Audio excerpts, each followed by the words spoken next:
কোন বেঈমানকে দিয়া জাহান্নাম উৎপাদন হবে না, আমল শূন্য ব্যক্তি দিয়া জাহান্নাম উৎপাদন হবে না, আমল করে নাই এমন ব্যক্তি দিয়া জাহান্নাম উৎপাদন হবে না, বরং আমল করেছে তাও যেমন তেমন আমল নয়, সবচাইতে বড় আমল যে করেছে তারে দিয়া জাহান্নাম উৎপাদন করা হবে।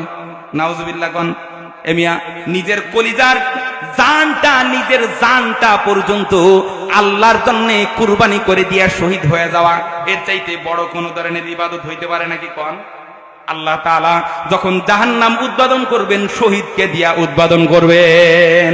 নাউজুবিল্লাহ কোন কবে তুই তো শহীদ হয়েছিলি, মানুষ যেন তোরে শহীদ পারে, এই যা তোর শহীদ তো দুনিয়ার মধ্যে পড়া হয়ে গেছে, আমার কাছে আর কি চাওয়ার আছে, দরকার নাই, চলে যাও জাহান্নামের মধ্যে, ওইটারে আগে পাঠাবি।